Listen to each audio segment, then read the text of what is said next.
Hello, families of TLAP. Welcome to our e-safety awareness. This year, it's Safer Internet Day. The theme was about online gaming.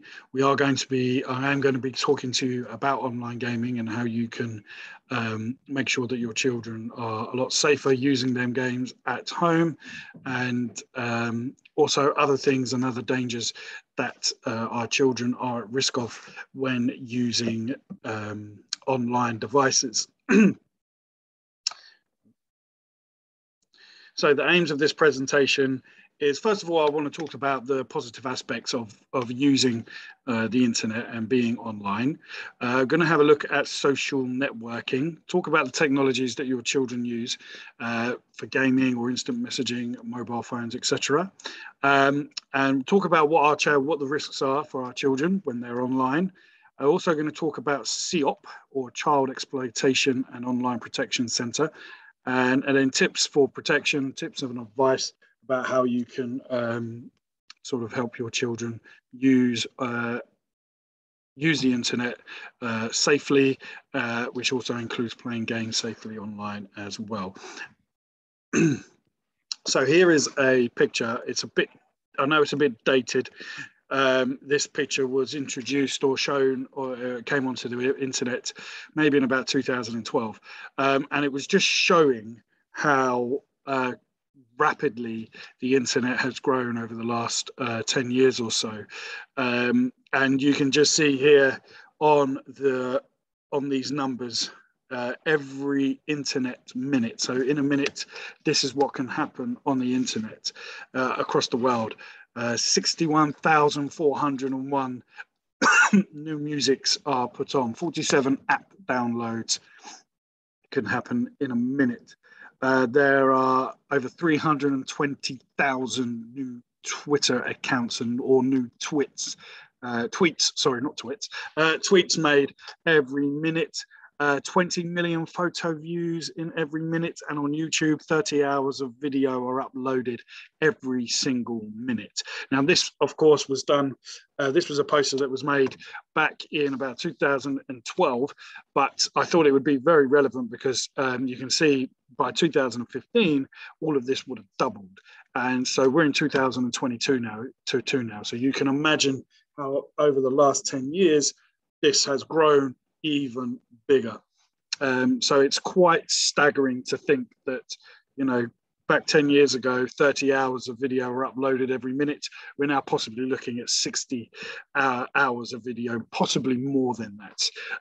So this just goes to show how the internet has grown, and it is still rapidly growing.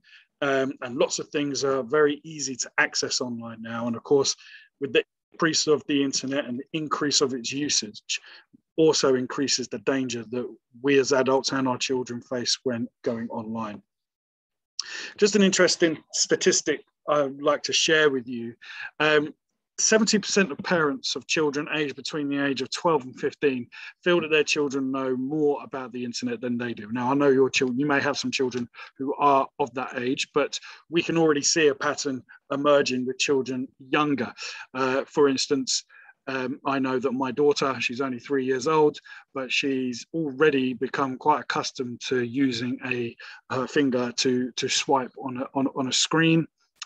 She's also actually figured out how to get YouTube Kids up onto the actual TV. So they are very aware of the world that they live in.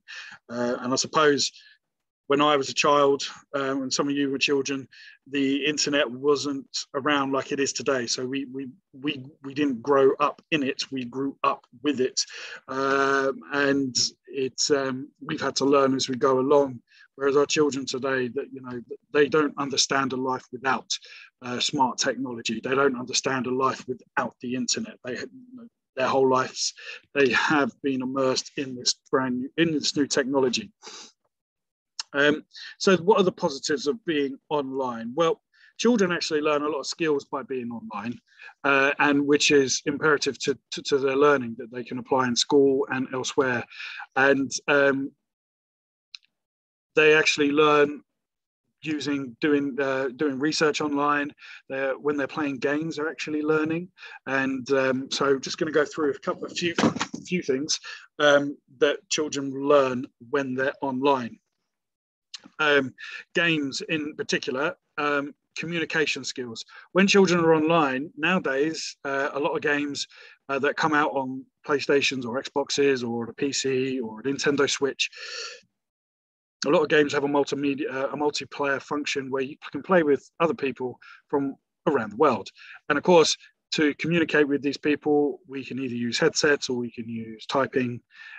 So children are actually learning good communication skills online. They also learn how to use computers pretty well. And we all, I'm sure that some of our children can use computers better than us. It also allows them to be creative. There's lots of apps, there's lots of software that allows children to be creative. In school, for example, last year we recorded music onto the computers, and then we had the software to manipulate and change the sound, so the children can be very creative online. They can use it for research, as I've already stated.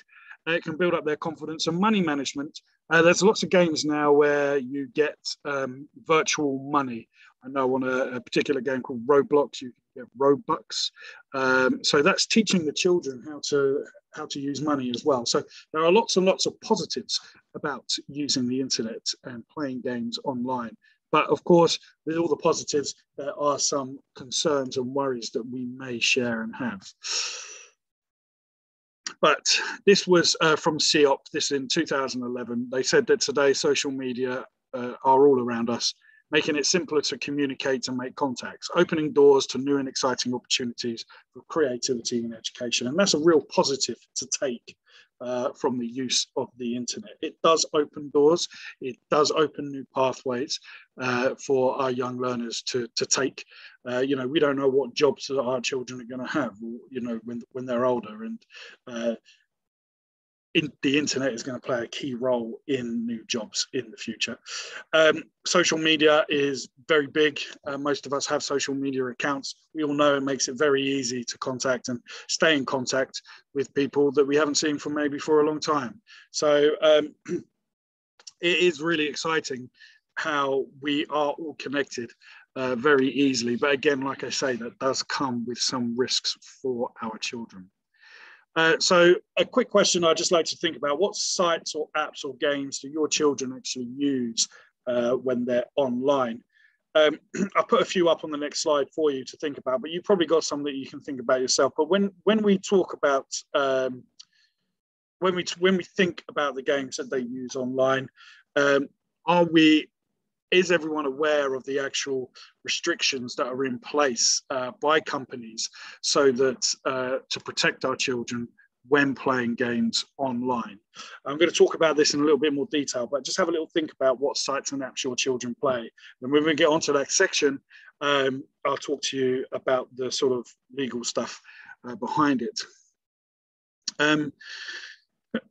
As I've said, social networking is very, very big, and there's lots of sites and apps that allow us to reconnect and to talk to people very, very easily.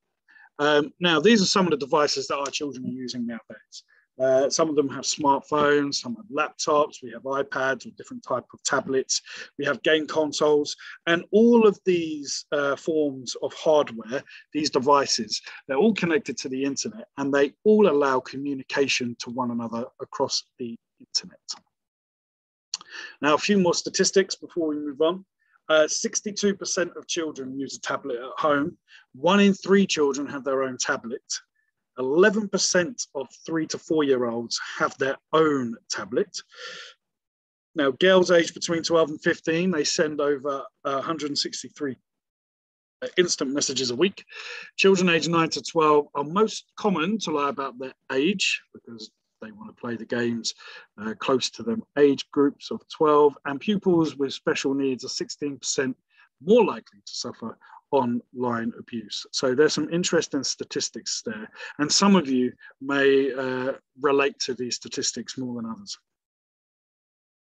So what do children play and use on their devices? Some of these games you may recognize, some of these apps you may recognize. And I'm going to just go through some of the main ones with you and just talk about and just make you aware of the actual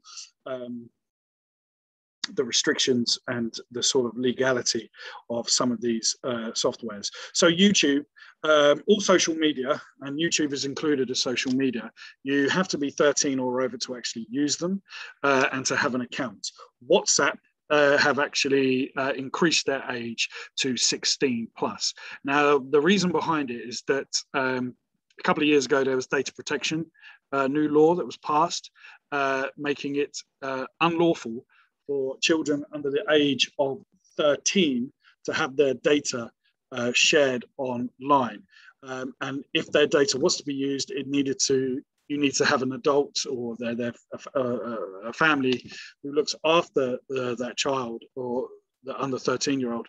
They would have to have permission, or the adult would have to give permission for that to happen. So, for example, with YouTube, you have to be 13 or over to have an account, and it links in with a Gmail account. If you set up an account for your children who are under the age of 13, you're actually saying that you agree to them doing that, and you actually sign a contract in the terms and conditions for that to go ahead.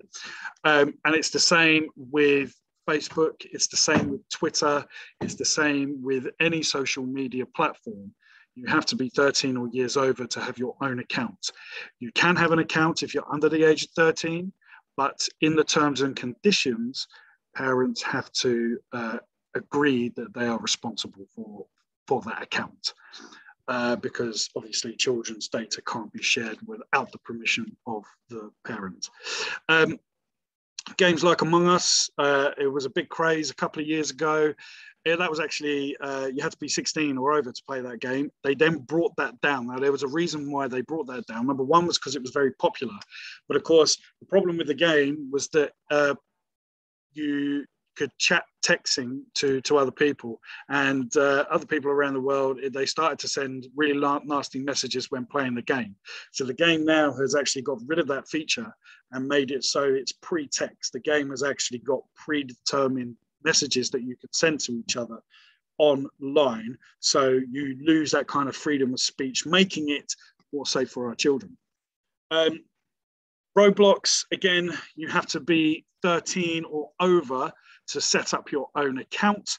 You can play Roblox if you're under the age of 13, but again, like I said, with the social media, they have to have the consent of their parent to actually play that game, because you're communicating with other people online. Now, Minecraft, this is an interesting one. To play Minecraft, I think the age is around 7. But if you play it online and you say that you're 13 or over, you actually get more of the game. There's less restrictions. So again, it's showing that you can play games online. And you obviously children can play Minecraft. There's nothing wrong with that. But if you are under the age of 13, some of the game's features and the online features will be restricted to protect our children. And the last one I've got here, there's probably loads more games, but the last one here is FIFA. Lots of children like to play FIFA. It's quite a very popular game, and playing it is absolutely fine. However, if you play multiplayer online, you actually have to sign an agreement with EA Sports, who are the developers of the game. And in that terms and conditions, it does state that you have to be 13 years or older to play the online part of the game. So to play multiplayer online, you have to be 13 or over, or whoever's agreeing has to be over 13, and they are liable if anything goes wrong. So yeah, some interesting facts there. You wouldn't have thought a game like FIFA you would have to be 13 or over to play online, but it's because of the chat functions and the communications that it's so easy to communicate with other people whilst playing these games. And that's why there are sort of age restrictions in place for children playing games online. So there can be things that go wrong. And obviously we want this whole workshop type thing is to minimize the risk and just to make you more aware and what you can do. So there are things that we can be very concerned about when it comes to children using things online. Now, if I was to ask you a question of who's your friend, you would probably say it's someone who you go to work with. It could be someone who you've known from when you were at school. It could be a it could be a colleague that you or a teammate that you play football with. If we asked our children that question, quite a few of our children will come back with some of these answers like this. Someone who they play games with online, someone that they met in a forum, or a friend of a friend, or somebody they haven't actually met.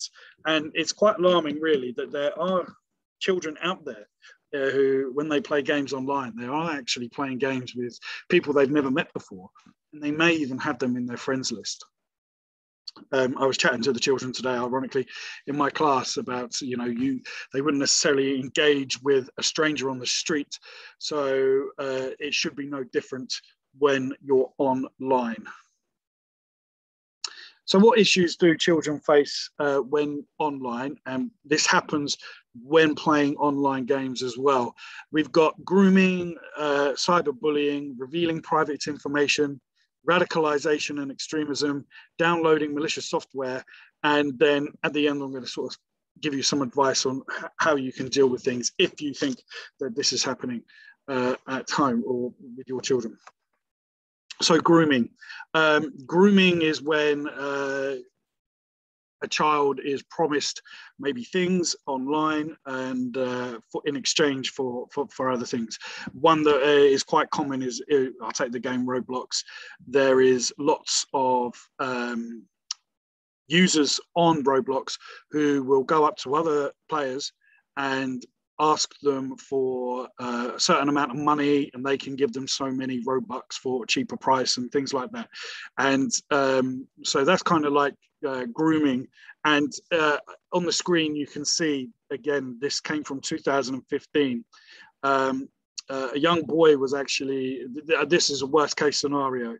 A young boy was actually was murdered by another young adult. And he was groomed through an online game, and they would meet each other playing this game, and it led to the 14-year-old actually meeting up with this young adult, and it ended tragically for the young 14-year-old and also the 19-year-old, because he's having to serve 25 years in prison. So yeah, that is a concern, grooming online, and it does have serious consequences. Cyberbullying.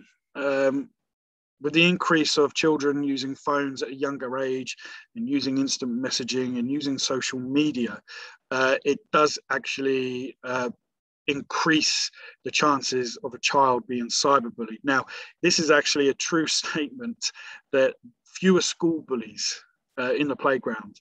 There are very few school bullies nowadays. It's now transferred over electronically. And there's lots of reasons for that. Bullying outside in the playground, for instance, is more visible. It can be seen more. It's harder to cover up. Whereas online, it can be very easy. You can do it on the, without anyone noticing. It's very silent. And the people and children who suffer the bullying, who are victims, are also finding it hard to find help and turn to.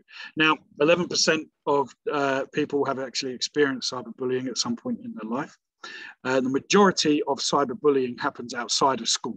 It happens when the children actually have access to devices more readily, and they're able to send each other nasty messages or pictures.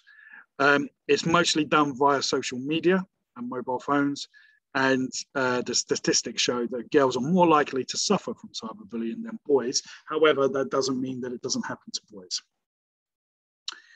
Revealing private information. So gaming tags, for instance, on your PlayStations or Nintendo Switches, if there is information about maybe a birth year or a child has used their real name for that gamer tag, they're actually sending out revealing private and personal information to somebody who could use that information. Photographs as well. Children like to take photographs on iPads, maybe on their smartphones. They like to share them with their friends, and that's absolutely fine. However, it's the information that they're giving. A picture can tell how you can get so much from a picture. I can give you an example. If there was a picture of a child in their school uniform standing next to the street sign, standing next to or outside their house, then you can narrow down who that child is. Not only can you actually see what they look like, you can actually get information about what school they go to, you know, what colour front door they have, you know, what their front garden looks like. So, you know, I don't want to try and scare people, but it is a real concern. So, you know, children may not know or may not be as aware as to what they're actually taking pictures of and putting out there online. And texting as well.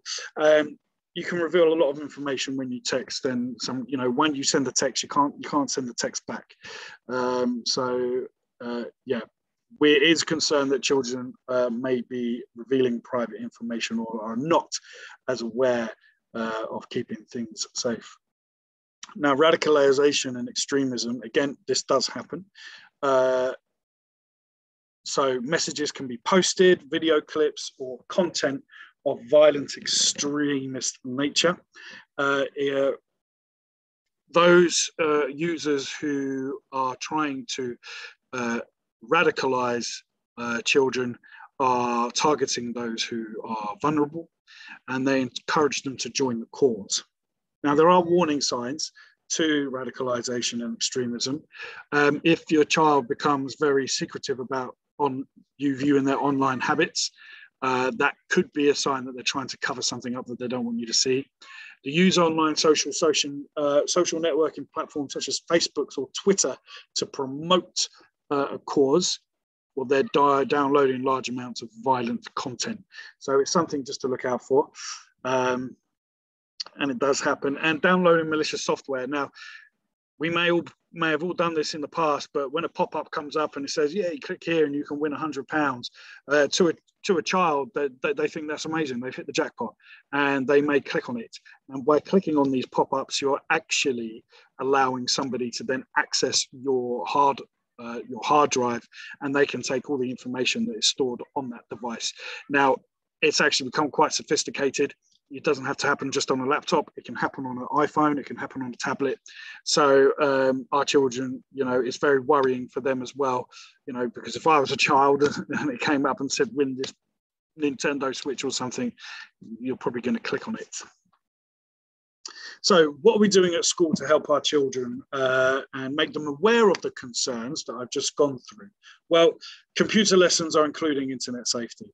All our computer lessons, there will be an element of internet safety during the topic of what they're learning. So for example, some of your children have been using Scratch to make computer games. Now they've been using the online version of Scratch and they can use that at home. But the internet safety part comes into it when we sort of talk to the children about you could actually make your own profile. You could actually have your own account. You need to make sure that you speak to your parents or a trusted adult beforehand, and they have to consent to allow you to do it. So we're giving the children the tools that they need and showing them how to do things safely. Today, for instance, we were doing activities at school to help the children become more aware about how they can stay safe online, especially when playing video games, supporting children with any problems that they may have when using online platforms. There's definitely been some occasions where children have come to members of staff and spoken to them about what's happened at the weekend, let's say, when playing a game, and of course communicating any problems that children bring to us with parents and families. So what can you do to help at home? Well, monitor what your children are accessing. Have a quick look at what they're doing, making sure that you check back through the history. Talk to them about it. Be online with them, share that experience with them, get them to teach you something. So monitor what the children are accessing. Now, there are every single piece of software out there, most of it has parental controls and safe mode. So for Google, for example, you can actually put a safe mode on, which will block up pop-ups. It will stop children accessing any websites that are inappropriate for them. And when children are playing online and they're using a headset, have the sound coming out of the speakers as well, so you can actually hear what's going on. So you can actually hear whether somebody's being horrible to them or using offensive language, or if there's a more sinister motive where somebody may be trying to groom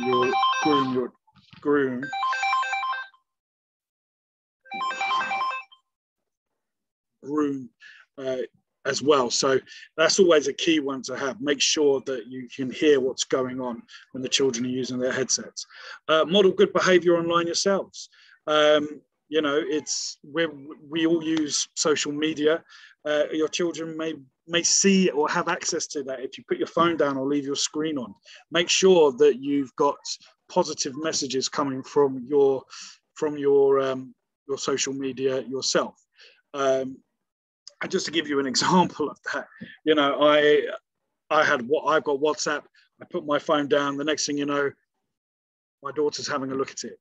She may be then getting content that shouldn't be for her. So it's making sure that you are, you know, model that good behavior online with your children. Show them how to use the software appropriately. Show them how to send positive and good messages to each other.